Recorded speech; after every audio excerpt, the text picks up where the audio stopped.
역대하 31장 21절 말씀 읽겠습니다. 무릇 그 행하는 모든 일, 곧 하나님의 전에 수정드는 일에나 율법에나 계명에나 그 하나님을 구하고 일심으로 행하여 형통하였더라. 아멘. 오늘은 이 본문 말씀을 통하여 일심으로 행하였더니, 이런 제목으로 하나님의 말씀을 살펴봅니다. 일심으로 행하였더니. 역대기서에는 다윗 왕가의 여러 왕들의 행적이 기록되어 있습니다. 각 왕들이 하나님께 순종했을 때에는 축복과 평화가, 그렇지 않았을 때는 고통과 질고가 있었음을 명백히 증거하고 있습니다. 특히 하나님께서는 그들이 순종하든 아니하든 상관없이 자신이 약속하셨던 다윗 약속을 끝까지 성취해 나가셨음을 강조해주고 있습니다. 오늘 본문 말씀은 남유다 13대 왕 히스기야의 행적으로서 그가 이스라엘 온 땅에서 각종 우상들을 척결하였고, 제사장과 레위인의 반차 제도를 다시 회복시키는데 온 힘을 기울였다는 것을 증거해 줍니다. 우리는 이것을 소위 히스기야의 종교개혁이라 부를 수 있고, 그 평가와 결과는 형통함이었음을 본문이 말합니다. 역대하 31장 21절을 보니까 일심으로 행하여 형통하였더라. 형통함의 성경적인 의미는 무엇입니까? 때를 따라 주시는 은혜의 공급과 인도하심을 말합니다. 시냇가에 심은 나무가 잎이 마르지 않고 계절을 따라서 열매를 맺는 것과 같은 것이 형통함이라고 말합니다. 시편 1편 3절을 보니까 저는 시냇가에 심은 나무가 시절을 쫓아 과실을 맺으며 그 잎사귀가 마르지 아니함 같으니 그 행사가 다 형통하리로다 라고 설명하고 있습니다. 히스기야의 주를 위한 열심은 세 가지 측면에서 나타났습니다. 첫째로 그는 주의 일을 성실과 진실로 행했다고 합니다. 역대하 31장 20절을 보니까 그 하나님 보시기에 선과 정의와 진실함으로 행하였다니 라고 말씀하고 있지 않습니까? 그는 보여주기식이 아니라 진실된 마음으로 주의 일을 행하였기 때문에 형통할 수 있었습니다. 가식이나 억지로가 아닌 성실과 진실로 행했습니다. 사람들은 항상 결과를 보고 평가하지만 하나님께서는 동기를 보십니다. 사람들은 그가 무슨 일을 했느냐, 얼마나 큰 일을 했느냐, 이런 것들로 평가하고 있지만 하나님께서는 그가 이 일을 왜 했느냐, 그가 이 일을 한 동기가 무엇이냐, 이것으로 주목하고 평가를 합니다. 헤롯 왕의 경우가 마찬가지입니다. 그는 무려 46년 동안에 걸쳐서 호화찬란한 예루살렘 성전을 건축합니다.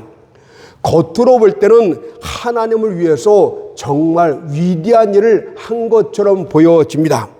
그러나 그 동기는 하나님의 영광이 아니라 자신의 정치적인 안정을 위해서 백성들의 마음을 훔치기 위한 강도에서 시작되었음을 성경이 말합니다. 따라서 그 결과도 형통함이 아닌 죽음이었음을 사도행전 12장 23절이 말합니다. 헤롯이 영광을 하나님께 돌리지 아니하는 고로 주의 사자가 곧 친히 충이 죽으니라. 정치가들이 때가 되면, 선거 때가 되면 교회를 찾고 뭔가 자신이 신앙이 있는 것처럼 보이지만은 그것은 하나님의 영광이 아니고 입신 출세를 위한 것임을 생각해 볼 때 형통할 수가 없는 것이겠죠. 두 번째로 그는 모든 일에 항상 하나님의 뜻을 구해 나갔기 때문에 형통할 수 있었다. 이렇게 말합니다. 역대하 31장 21절의 말씀처럼 모든 일에 그 하나님을 구하고 모든 일 사사건건에 하나님의 뜻을 구하고 이렇게 말했어요. 그는 모든 일에 있어서 하나님의 뜻이 무엇인지를 구했다고 합니다. 이 말은 어떤 일과 관련해서 비록 자신의 판단이 옳고 다른 사람들 역시도 그렇게 생각할지라도 하나님의 뜻이 그것이 아니라면 자기의 판단을 접고 하나님의 뜻을 쫓았다는 뜻입니다. 이는 그가 얼마나 하나님 중심적인 삶을 살았는가를 명백히 보여줍니다. 이 같은 사실은 다윗의 삶에도 똑같이 나타납니다. 다윗이 르바임 골짜기에서 블레셋과의 싸움에서 그가 먼저 여호와께 이렇게 묻습니다. 역대하 5장 17절을 보니까 내가 블레셋 사람에게로 올라가리까? 그 블레셋 사람과 맞대면하여 내가 올라가 싸우리까? 라고 질문을 합니다. 여호와께서는 그렇게 하라고 말씀하셨고 다윗은 순종함으로 대승리를 거두게 됩니다. 이 일 후에 얼마 지나지 않아서 블레셋 사람들이 또다시 르바임 골짜기에 모여 싸우고자 했습니다. 사실 다윗은 똑같은 장소, 똑같은 대적들과 싸우는 것이기 때문에 또다시 여호와께 물을 필요가 없습니다. 그러나 다윗은 또다시 묻습니다. 그러자 이번에는 다른 응답이 임합니다. 사무엘하 5장 23절 24절을 보니까 올라가지 말고 저희 뒤로 돌아서 뽕나무 숲을 맞은편에서 저희를 엄습하되 뽕나무 꼭대기에서 걸음 걷는 소리가 들리거든 곧 동작하라. 여러분들 매사에 똑같은 일이 반복됨에도 불구하고 히스기야와 다윗은 하나님의 뜻을 계속 물었어요. 우리가 볼 때는 똑같은 상황과 똑같은 환경이지만 그때마다 역사와 결과는 다르다는 것을 주목해야 됩니다.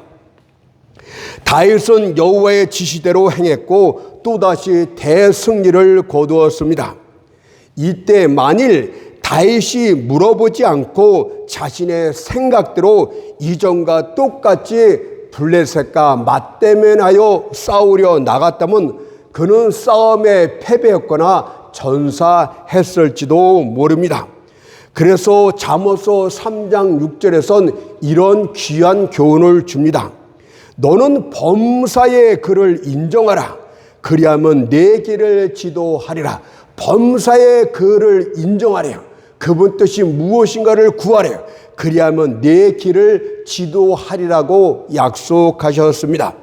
세 번째는 본문 내용으로서 주의 일을 할 때 최선을 다해 일심으로 했기 때문에 형통할 수 있었다고 합니다. 역대하 31장 21절 말씀이죠. 일심으로 행하여 형통하였더라. 주의 일을 세 가지 관점에서 열심으로 행했기 때문에 그가 형통할 수 있었다는 사실을 볼 수 있습니다. 그리고 오늘 우리가 살펴본 내용은 이 세 번째 내용, 일심으로 행하여 형통하였더라입니다. 사람은 본래 흔들리는 존재이기 때문에 요동 없이 끝까지 밀고 나가기가 쉽지 않습니다. 일어나는 상황이나 환경 때문에 갈팡질팡하는 것이 우리들의 본성입니다. 하지만 히스기야는 상황에 굴하지 않고 계속적으로 어떻게 하면 하나님을 기쁘시게 할까 이 일에 매진했다고 합니다. 실제로 일심으로 행하여 형통케 되었다는 말은 교회뿐만이 아니라 세상에서도 이례적인 일이 아닙니다. 전심전력으로 자기의 일을 하는 사람이 형통하고 나태하고 게으른 사람은 실패하는 것이 세상의 보편적인 법칙이 되고 있습니다. 주변을 둘러보십시오. 과연 이 분주한 경쟁 시대에서 성공한 자가 누구란 말입니까? 게으른 자입니까? 그렇지 않습니다. 부지런히 자기 일을 하고 자신의 두 손으로 할 수 있는 일을 열심히 하며 있는 힘을 다해서 거친 세상 물결을 헤쳐나갔던 자들이 바로 성공했던 자들입니다. 이것은 신앙에 있어서는 더더욱 확실히 뚜렷하게 나타나고 있습니다. 이방 나라를 회심시켜 나가며 온 세상에 복음을 전파시켰던 초대교회 교인들의 힘은 도대체 무엇입니까? 그것은 그들의 지식이나 그들의 웅변 능력이 아니라 그들의 뜨거운 열정이었다고 성경이 말합니다. 카타콤에서 발견된 자료들을 살펴봐도 그들은 자기 이름조차 제대로 쓸 수 없었던 무시한 자들이었습니다. 그럼에도 불구하고 그들 안에 있던 열정이 교회를 불붙는 화산처럼 만들어 버렸습니다. 그들은 참된 진리를, 예수의 복음을 용왕처럼 흘러내렸습니다. 그들은 자기들이 고백한 것을 믿었고 자기들이 본 것을 증거하기 위하여 생명까지도 아끼지 아니했습니다. 그들의 제어할 수 없는 강력한 힘과 에너지는 로마의 강철 같던 단단함도 다 녹여버렸습니다. 그렇다면 오늘날 기독교에도 이런 열정으로 나아가야만 흥황할 수 있는 것 아니겠습니까?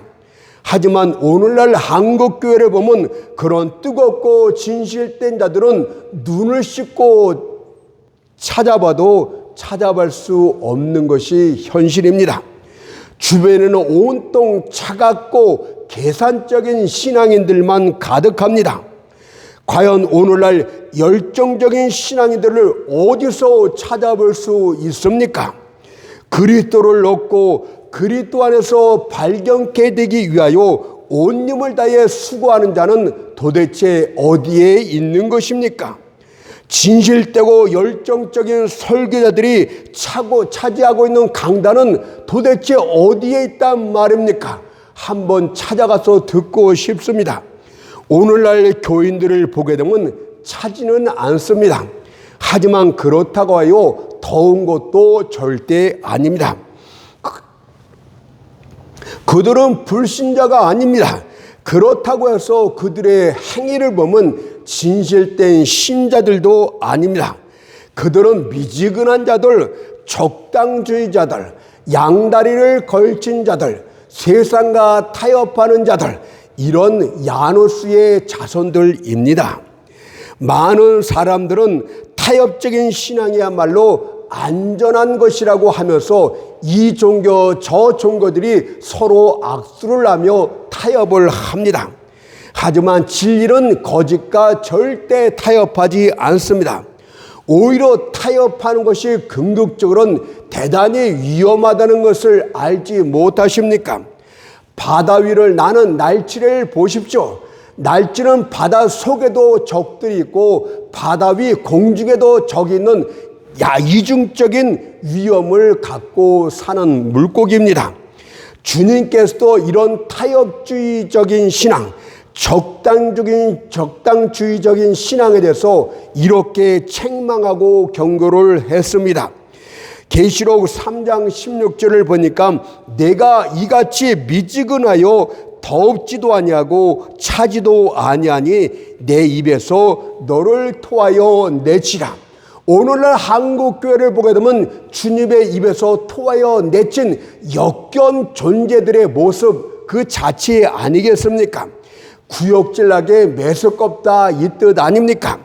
주의 입에서 토하여 내친 교회와 성도들은 아무것도 할 수가 없습니다. 과연 그들에게 무슨 권세가 있고 무슨 능력이 있어 세상과 맞대면하여 이길 수가 있단 말입니까?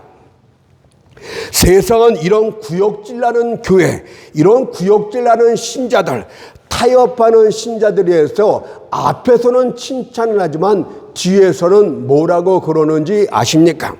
저것도 교회냐? 저것도 교인이냐? 이렇게 비아냥거릴 뿐입니다. 여호와가 그 위에 임재해 계실 때는 감히 입도 열지 못했던 개들이 여호와의 임재가 사라져 버리자 으르렁거리고 조롱을 합니다. 사무엘하 1장 27절처럼 두 용사가 엎드려졌으며 싸우는 병기가 망하였다다. 교회에 무슨 용사가 있고 교회에 싸우는 병기가 어디 있느냐, 이렇게 조롱하고 있지 않습니까? 오늘날 또 그렇습니다. 사기꾼들만 나와서 설치는 그런 목사들만 있는 그런 시대가 되고 말았죠. 초창기 한국교회는 주님의 큰 칭찬을 받아왔던 것이 사실입니다. 계시록 2장 2절 3절의 말씀처럼 내가 내 수고와 내 인내를 알고 또 내가 참고 내 이름을 위하여 견디고 게으르지 아니한 것을 아노라고 칭찬을 하였습니다. 처음에 교회는 전력을 다하는 수고하고 일하는 그런 멋진 교회였습니다. 그러나 오늘날은 게으름과 무관심과 태만만 난무합니다. 지금도 외적으로 볼 땐 예전처럼 수고하는 것처럼 보일지 모르겠습니다. 하지만 불꽃 같던 주님의 눈에는 절대 그렇지 않습니다. 오늘날 교회와 성도들은 그저 기계적으로 움직이고 틀에 박힌 것처럼 행할 따름입니다. 장로들과 집사들을 보십시오. 교회의 기둥처럼 꼼짝 안 하고 그 자리에 서 있는 모습, 목류병자처럼 움직이는 모습, 그 자체 아닙니까? 그렇다면 오늘날 교인들이 왜 이렇게 게으르게 된 이유가 도대체 무엇입니까? 저는 세 가지가 있다고 생각합니다. 첫째는 이들이 주의 일에 대해서 착각을 했어요. 그래서 오늘날에 주의 일은 너무나 짜증나고 지루하다, 이런 식으로 말을 하고 있습니다. 아마도 이들은 그리스도인의 봉사의 길이 포장도로와 같고 땅 고르는 기계로 잘 다져진 길을 걸어가는 것이라고 착각을 한 모양입니다. 만일 그렇게 생각하였다면 여러분은 처음부터 큰 오해를 한 것입니다. 어떻게 십자가에 못 박힌 그 예수를 섬기는 일이 낭만적이고 재밌는 일일 수 있다는 말입니까? 예수께서도 이렇게 말씀하지 않았습니까? 누가복음 9장 23절을 보니까 아무든지 나를 따라오려거든 자기를 부인하고 날마다 제 십자가를 지고 나를 쫓을 것이니라. 자기를 부인하라고 하는데 항상 자신을 높이고 자신을 내세우려고 합니다. 자기 십자가를 지라고 말씀하셨는데 전혀 그렇지 않고 남에게 부담만 주는 존재들이 되었습니다. 주님을 쫓을 수 있습니까? 천만의 말이에요. 주 예수께서 바로 이 땅, 이 세상에서 참혹한 십자가에 달려 돌아가셨는데 여러분들은 바로 이 땅에서 면류관을 쓰려하고 있다니 얼마나 가당치 않은 일이란 말입니까? 주를 섬기는 길은 오르막길이고 가시밭길이라는 사실을 잊지 맙시다. 처음부터 잘못된 생각을 하였기 때문에 하나님의 일이 지루하고 피곤하고 답답하고 짜증나는 것처럼 보입니다. 주의 일은 처음부터 여러분들이 잘못 오해를 한 것입니다. 또 한 사람은 오랫동안 주를 섬겨왔기 때문에 이제는 쉴 때가 되어서 그렇다, 이런 식으로 답변을 합니다. 여러분은 태양에 수만 년 동안 비췄기 때문에 이제 그만 비출 때가 되었다, 이런 소리를 들어본 적이 있습니까? 하나님께서 창조 첫날부터 지금까지 한없는 은혜와 긍휼을 베푸셨기 때문에 이제 그만 멈춰야 되겠다, 이런 말을 들어본 적이 있습니까? 없지 않습니까? 그런데 어찌하여 이제 은퇴할 때가 되었다, 이런 소리를 하는 것입니까? 여러분의 인생은 70 아니면 80이에요. 강건하여 80이라는 뜻은 80이라 해도 여러분들은 사람 크실 솔직히 제대로 못합니다. 무슨 일을 할 수 있단 말입니까? 그런데 이 인생의 절반을 여러분들은 잠을 잡니다. 깨어있는 대부분의 시간도 아침부터 저녁까지 세상 일에 열심을 내고 있습니다. 고작 남은 시간이 얼마나 말입니까? 그러면서 또 할 만치 했다고 말하고 있는 여러분들의 게으름은 멈춰야 되는 것 아닙니까? 또 다른 이들은 성공하지 못했기 때문에 실망스러워서 그만둬야 되겠다, 이런 식으로 말합니다. 여러분들이 수고했지만 아름다운 꿈을 실현하지 못한 것은 사실일 것입니까? 바라던 것이 있지만 그것을 성취하지 못한 것이 사실일 것입니다. 그래서 불만스럽게 말을 합니다. 어떤 이는 나와 똑같은 지역에서 나와 똑같은 학교를 나와 똑같은 수고를 하지 않았습니까? 그런데 어찌하여 그는 번창하고 나는 그렇지 못한 것입니까?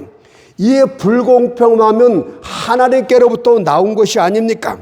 나는 이제 이 일을 그만두는 것이 차라리 낫습니다. 얼뜻 듣기에는 아주 합리적이고 타당한 변명인 것 같습니다. 그러나 만일 우리가 올바른 정신을 갖고 있다면 게으름뱅이가 된 것에 대해서 변명하기보다는 정반대의 결론을 내려야 됩니다. 주여, 저는 성공할 때까지 계속 일을 멈추지 않을 것입니다.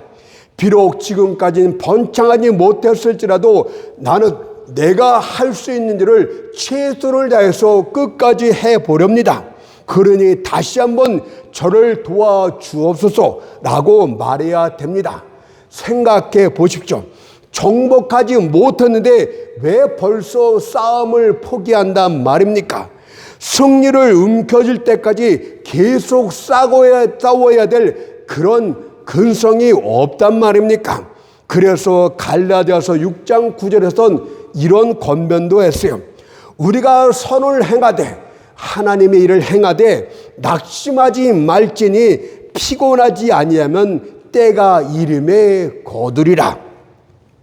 사실 이 모든 주장들은 게으름에 대한 변명에 지나지 않고 본질은 아닙니다. 게으름의 본질은 영적 상태가 예전과 같지 못하기 때문에 온갖 변명들이 나오는 것입니다. 영적 생명력은 옛날처럼 활성화되지 못하고 거의 죽은 상태이고 예수님을 향한 사랑도 아주 부족하기 때문에 변명과 이유와 핑계가 나오는 것입니다.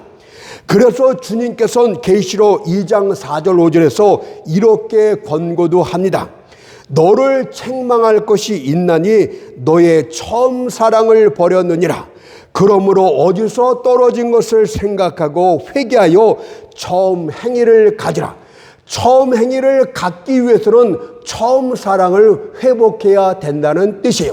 사랑을 회복하지 않고 겉으로만 행위를 회복하면 금방 또 넘어지게 됩니다. 처음 사랑을 회복하게 되면 자연히 처음 행위도 처음 수고도 회복하게 될 것이다. 주님의 본질을 말씀하고 있지 않습니까?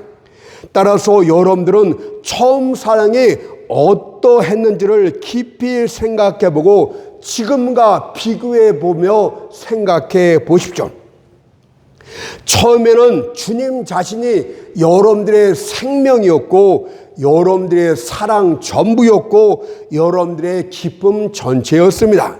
하지만 지금 여러분들은 다른 즐거움에 취해 있고 다른 아름다움에 마음을 뺏기고 있는 것입니다. 지금 여러분들은 이전에 주님을 사랑했던 것만큼 주를 사랑하지 않고 있는 것이 사실입니다. 그리고 사랑을 잃어버렸다는 것은 미안한 얘기지만 모든 것을 다 잃어버린 것입니다. 신랑 예수를 사랑하지 않던 신부는 쓸모가 없는 것이요. 사랑을 잃어버렸기 때문에 힘도 잃어버렸고 평안도 잃어버렸고 기쁨도 잃어버렸고 섬결함도 다 잃어버렸습니다. 그러니 새 속의 진토로 떨어진 타락으로부터 다시금 헤쳐나오도록 하십시오. 중심으로 회개하고 돌이키도록 하십시오. 첫사랑을 회복할 때 처음 행위를 갖게 되는 것입니다. 그렇다면 일심으로 행한다는 말은 도대체 무엇입니까? 일심으로 행했다는 말의 의미를 정확하게 모르는데 오늘 제가 그것을 정의를 내려볼까 합니다. 세 가지가 될 것 같은데, 처음에는 모든 일을 할 때 주님께 초점을 맞춘 생각을 갖고 하는 것이 일심으로 행하는 첫 번째 자세입니다. 어떤 일을 행할 때 이 일이 내게 무슨 득이 있을까? 그것을 생각하는 것은 일심으로 주의 일을 하는 것이 아니에요. 내가 이 일을 시작할 때 주님이 어떻게 기뻐할까? 주님께 어떤 영광이 될까? 이역에 초점을 맞추고 일을 행하기 시작하는 것이 일심의 첫 출발입니다. 내가 직장에 나가서 돈을 벌면 어떻게 주님을 기쁘게 할 수 있을까? 내가 사업을 해서 돈을 많이 벌게 되면 어떻게 주님을 기쁘게 할 수 있을까? 여기에 초점을 맞추고 일을 시작해야지, 이 사업을 해서 돈을 많이 벌면 내가 무엇을 먹을까? 어떤 좋은 집을 살까? 어떤 차를 살까? 이것은 이미 첫 출발부터 잘못된 것입니다. 여러분들, 많은 사람들은 주님의 이익이 아니라 자신의 이익, 자신의 편에서 생각에 초점을 맞추고 열심을 냅니다. 그리고 나중에 잘못되기라도 하면 이렇게 변명을 합니다. 주여, 내가 그토록 수고하고 열심을 내었는데 어떻게 나를 이렇게 대할 수 있습니까? 라고 불평을 합니다. 그러나 따지고 보면 열심의 본질은 주의 영광을 위한 것이 아니라 자기 자신의 이익을 도모하기 위해서 그 일을 추진하고 열심을 냈다는 것을 부인할 수가 없을 것입니다. 두 번째는 주님 앞에 그 일을 초점을 맞췄다면, 생각에 초점을 맞췄다면 치밀하게 계획하고 완벽한 결심을 세워나가야 되는 것이에요. 생각만 해서는 안 되겠죠. 어떤 이들의 결심은 공중 누각에 불과합니다. 공중에서 주의 일을 계획하고 결심을 합니다. 그런 것은 비실제적인 꿈에 지나지 않습니다. 온전한 마음에서 공중에 화려한 공중 누각을 세우기보다는 실질적인 돌 한 조각을 주어서 주님의 일에 실질적으로 행하도록 하십시오. 그런 실질적인 결심을 한 자는 천지가 없어진다 할지라도 그 일을 실천해 나가기 시작합니다. 이런 자들은 그 일이 실패하기보다는 차라리 자신의 심장이 터져나가고 건강을 해치는 일을 선택하게 됩니다. 왜냐하면 처음부터 주님을 기쁘시게 하는 일에 초점을 맞추고 시작했기 때문에 그 일에 맞춰서 최선을 다하고 있는 것입니다. 필요하다면 친한 친구도 끊고 나갑니다. 이것이 진지한 마음에서 나온 결심의 두 번째 행동이 되겠습니다. 마지막으로는 끈기를 보입니다. 오늘날 사람들은 발작성 열심, 그런 것들을 보이고 있습니다. 오늘은 뜨겁습니다. 그러나 내일이 되면 얼음장처럼 차갑습니다. 갑자기 일을 하다가 갑자기 쉬고 어느 정도 일을 하다가 그만 멈추고, 이것은요 끈기가 아니고 일심으로 행하는 것이 절대 아니요. 끈기 있게 일심으로 행하는 자들을 보세요. 그들이 그 일을 하다가 쓰러졌습니까? 그들은 또다시 일하며 말하기를 걱정하지 마십시오. 이것은 주의 일이기 때문에 내가 또다시 시작할 것입니다 라고 합니다. 그런데 그가 또 떨어졌습니까? 그는 또다시 일어나 정상을 향해서 기어 올라갑니다. 달려갈 수 없으면 걸어가고, 걸어갈 수 없으면 기어서라도 정상을 향해 올라갑니다. 두 손으로 자기 몸을 끌어당기면서 올라갑니다. 이것이 끈기 있는 일심의 모습이 됩니다. 어떻게 하면 주를 기쁘시게 할까? 이런 진지한 생각이 일심의 첫 출발이고, 주의 일을 위해서 실질적인 계획을 세우고 결심을 하는 것이 두 번째 단계이고, 세 번째는 죽기 살기로 끈기 있게 끝까지 밀고 나가는 것이 일심의 마지막 단계입니다. 이 세 가지가 어우러진 것이 바로 일심으로 행하였더라. 이 뜻 아니겠습니까? 이제 마지막으로 생각할 것은 왜 우리가 이런 열심을 내야 되는가에 대해서 잠깐 살펴보고 마치겠습니다. 첫째는 오늘날 이 시대가 어두운 밤이 되었기 때문에 더더욱 일심으로 주의 일을 해야 됩니다. 만약 여러분들이 어둠의 자식들이라면 주의 일에 게을러도 이상한 일이 전혀 아닙니다. 그러나 만약 여러분들이 주님의 얼굴에 나타난 하나님의 영광을 보았다고 간증한 자였다면, 고백하는 자라면 그들과 같은 안일함과 게으름을 보여서는 안 됩니다. 과연 세상이 사악함의 악취로 가득한데 애굽의 개구리 같은 미신들이 온 나라를 덮고 있는데 어떻게 잠을 잔단 말입니까? 저는 TV의 채널을 돌릴 적마다 무속신앙, 불교, 별 온갖 잡동사니 우상들이 나오지 않는 것을 본 적이 없어요. 요새는 무당들도 얼마나 구체적으로 이야기를 하는지 다 현혹이 될 정도입니다. 애굽의 개구리 새끼들이 이렇게 많이 등장했는데 기독교는 눈을 씻고 쳐다보도 찾아볼 수 없고 비아냥거릴 때 잠깐 사용하는 용어가 기독교고 교회인데 여러분들이 잠을 자고 있습니까? 여러분들이 신앙을 열심을 내고 있다고 하고 있습니까? 교회 안에 있으니 안전하다고, 이 교회는 유명한 교회가 큰 교회니 나는 안전하다고 이런 허튼 소리를 하고 있습니까? 그 교회 목사 자체가 잘못된 거 아니에요? 그런 성도들 그냥 내버려 두고 있으니 거짓된 자들의 소굴이 되고 있지 않은 것입니까? 세속적인 신앙인들의 온상이 되고 있는 것 아닙니까? 또 그것을 분이라고 외치고 있는 미치광이 생각은 도대체 어디서 나온 것입니까? 원수가 밀 가운데 가라지를 뿌리고 다닙니다. 그런데 게으른 침상에서 뒹굴고 있습니까? 원수가 성을 무너뜨리기 위해서 땅을 파고 있습니다. 시온의 파수꾼들이 망대 위에서 여전히 자고 있는 것입니까? 여러분들에게 묻겠습니다. 매일같이 기도합니까? 깨어서 부르짖고 있습니까? 그냥 놀러 다니기 바쁘지 않습니까? 솔직히 말하면 주일날 1시간 딱 교회에 나오는 거 투자한 시간은 그것뿐 아닙니까? 여러분들 그래서 그러면서도 복을 달라고? 가당치도 않지. 늑대가 양우리 속으로 침입해 들어왔습니다. 닥치는 대로 양을 해치고 있습니다. 이단인지 정통인지 구별도 안 갑니다. 그런데 목 자른 자들이 잠자고 있으니 정말 기가 막힐 시대가 되고 말았어요. 오늘날 이 시대의 주변 상황들을 보면 하나님의 말씀입니다. 경성하라, 깨어라, 일어나라, 빛을 발하라, 이렇게 소리치고 있지 않습니까? 만일 하늘의 갑옷을 든든히 입지 않게 된다면 여러분들 역시도 무서운 위험에 빠질 수가 있습니다. 잠자는 자들은요, 원수들의 칼에 죽기 10장이나 다시를 잊어서는 결코 안 됩니다. 두 번째는 여러분들이 다루는 것이 너무도 엄중하고 엄숙하기 때문에 열심을 내야 된다, 이 뜻입니다. 여러분들은 껍데기 육체를 다루는 것이 아니라 영혼 불멸의 영혼을 다루고 있는 것입니다.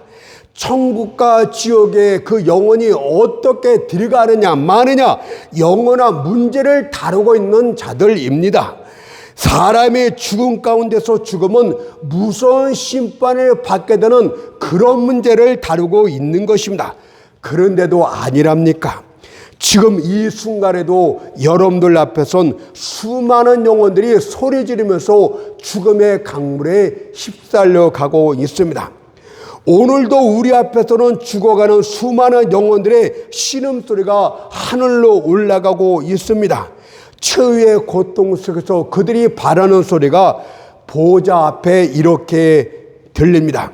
천지의 주제시여, 아무도 내 영혼을 돌아보지 않았나이다. 내가 기독교인들이 많은 곳에서 살고 있었지만 아무도 내게 나와 전도하지 않았습니다. 내 옆집 이 기독교 집인데 그는 나를 위해서 전도하지도 않고 복음을 증거하지도 않고 나를 위해서 기도한 적도 없습니다. 이 같은 자들 때문에 내가 지옥에 왔나이다. 주여 저들을 저주해 주십시오. 이렇게 말하고 있어요. 성령께서 이런 냉철하고 차가운 교인들을 향해서 책망을 합니다. 에레미야 애가 4장 3절 4절을 보십시오. 들깨는 오히려 젖을 내어 새끼를 먹이나 처녀 내 백성은 잔인하여 광야의 타주 같도다. 젖먹이가 목말라서 혀가 입천장에 붙으며 어린아이가 떡을 구하나 떼어줄 사람이 없도다. 그런데도 여러분은 죽어가는 영혼들 앞에서 팔짱만 끼고 있습니다. 얼마나 단단한 창자를 갖고 있는 존재들입니까?